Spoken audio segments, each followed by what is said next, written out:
Isang mapagpalang umaga po sa ating lahat mga kaibigan. Alam niyo po, pinagtatalunan ngayon ng mga ibang mga ka-DDS, ibang mga pro-Duterte at yung mga anti-Duterte na hindi dapat daw bigyan ng release order itong si dating Pangulong Duterte.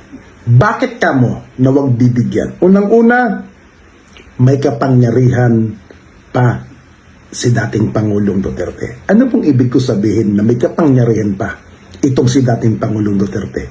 Kita pa naman po natin na ang kanyang anak ay isang elected vice president. Di po ba? Siyempre, pangalawa sa pinakamataas na may kapangyarihan sa ating bansa. Pangalawa, may anak siya na kasalukuyang congressman ng Davao City. At pangatlo, meron siyang anak na vice mayor ng Davao City na mag-a-acting na mayor ng Davao City.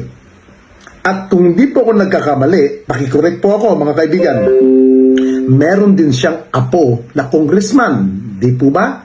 At may mga apo siya na mga elected city councilor ng Davao City. Ngayon, hindi po ba may kapangyarihan pa rin si dating Pangulong Duterte?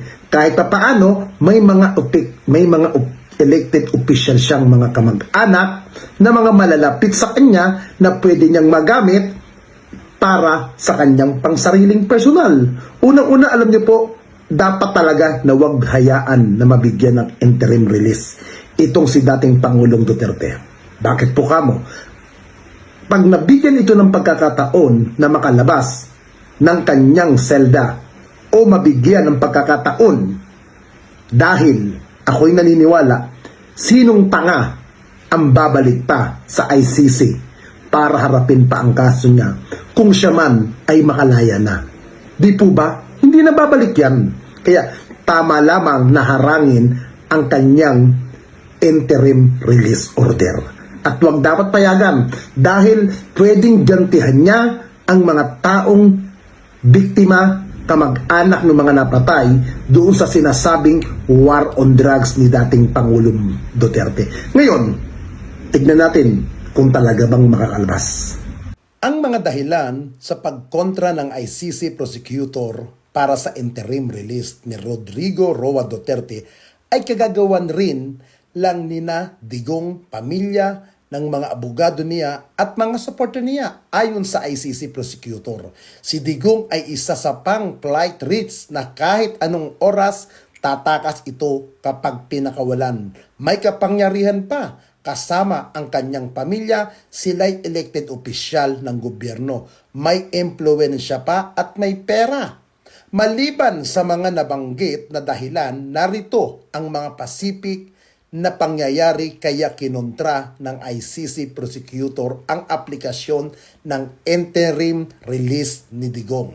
Hindi tanggap ni Duterte ang legitimacy ng legal na proseso ng kaso ng ICC laban sa kanya. Una, niyanig at pinahayag ng papatayin na lang daw siya nang mag-aaresto sa kanya kaysa dalhin siya sa ICC. Bayolente ang pamilya Duterte na ipinapakita noong pukpukin ni Hanilet Abansinya ang kanyang cellphone ang isa sa mga pulis na umaresto kay Digong. Paulit-ulit na sinasabi ng pamilya Duterte, mga abogado niya at mga supporter niya katulad ni Robin Padilla at Amy Marcos na kinidnap daw si Digong ng PBBM admin at ICC. Kaya kung papayagan ng interim release ni Digong, hindi na ito babalik sa ICC para harapin ang trial niya. Kasi nga, sino ba na biktima ng kidnapping ang babalik sa kanyang kidnapper?